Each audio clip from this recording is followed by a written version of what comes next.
So the recent Parliamentary Inquiry into cults and high control groups that handed down its recommendations last week took aim at a few things. I've talked about consent before. I've talked about group-based coercive control before, but let me talk about homeschooling in this one. Reason being, I spotted an ACL reel featuring Jasmine Yuen this morning in which she was expressing her concerns about it.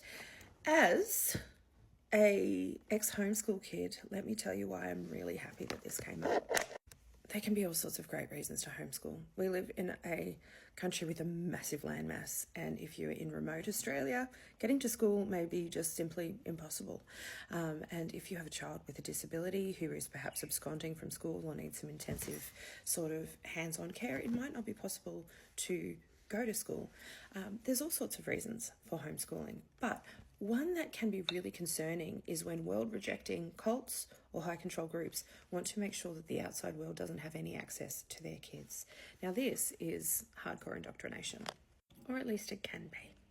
I know that conservative and right-wing activists often accuse the school system of indoctrinating kids, but what my observation has been, as somebody who was homeschooled, as somebody who runs the Australian Cult Survivors Network, and as somebody who has previously worked adjacent to the education system in a past life as a funding for students at risk kind of job, here's what I've noticed.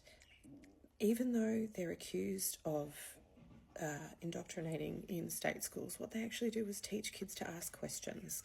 The Respectful Relationships program is about just that, respectful relationships, how to treat people around you with respect, how to respect your own boundaries, how to respect your own sort of sense of self, but like just how you fit in the world and just generally being nice to people, you know. Things like boundaries, things like consent when it's age appropriate to say so, body bubbles, all that sort of thing. It's not indoctrination, it's about safety. But I realise I'm getting off the topic a little bit here. Back to homeschooling. When you have a world-rejecting closed group that is a cult, for example, and a child is being abused in that system, they need a safe person to report to. They need a safe person to recognise the signs that might be lurking there that something is not okay. When they are homeschooled, they don't have that. They don't have access to support services, to counselling, to anyone who might go, hey, I'm noticing bruising. Hey, I'm noticing withdrawal. Hey, I'm noticing maybe sexualised behaviours. Somebody who can be a protective person to that kid. This is not about any sorts of freedom of religion or anything like that. It is about child protection. And what the committee, the inquiry into cults and fringe groups did was recognise that children need safe people who don't exist within that system that might try to police itself. As an anti-cult advocate, I've read so many stories. I've watched so many documentaries. I've heard firsthand from so many people who have said, I reported my abuse to people inside the group and they decided what to do with it. They didn't report it to external sources. They didn't do anything with it. I was stuck in that situation. Or worse, I was told to modify my behaviour so that it wouldn't happen again. Victim blaming, closed systems deciding who gets to be judge, jury and executioner on that. And sadly, that often protects the abuser and not the victim. Now, I'm making no accusations about any particular group here. All I'm saying is that we have to be responsible when it comes to how children, and especially vulnerable children, are raised. Having safe people around us is protective, and we want children protected.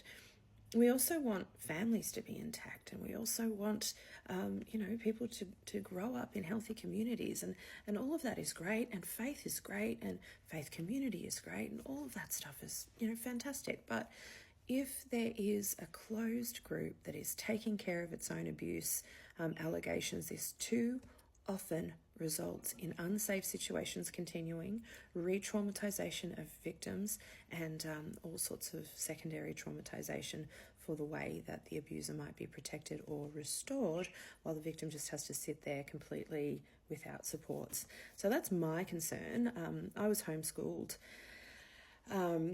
It created problems for me in terms of adjusting to the world outside when I had to go study at TAFE or when I chose to go study at university. Eventually I got my shit together and I graduated with distinction from university, and I've gone on to get other degrees, but it was really, really difficult to make that transition, and I really, really struggled with elements that wouldn't have been so difficult if I wasn't homeschooled. That said, I was a pretty bright kid, and in a lot of ways homeschooling did suit me, but I was also like helping babysit, look after younger siblings, help them with their school at an age where I should have been engaging with, other age-appropriate self-discovery like teenagers do, but that wasn't available to me because of the world I grew up in. And it's interesting now as a woman in her 40s who's sort of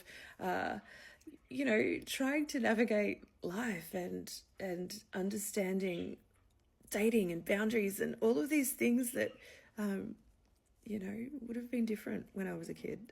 Thankfully I'm sort of the dating thing's not a worry for the moment, but there's so much in this, and there's an age when you're supposed to be socializing, you're supposed to be hanging out with friends, your parents are supposed to be loosening the control strings, and you're supposed to be stretching your wings in the outside world, whereas these high control groups often keep really tight control of that, and you end up with a sort of developmental trauma that, you have to pay the piper later on. You have to either be disabled by that or figure out your way in the big bad world outside. And turns out it's not that much of a big bad world outside. I love it here, but as a homeschool kid, I'm thrilled to see the recommendations that the government has made, which is not about restricting belief. It is not. Don't let anyone tell you that. It is about making sure that kids have exposure to protective factors that might be detrimental in them accessing help should the worst happen to them. And that is something that no responsible person, no responsible adult, no responsible faith leader, no responsible member of parliament or law enforcement or anything should ever turn a blind eye to.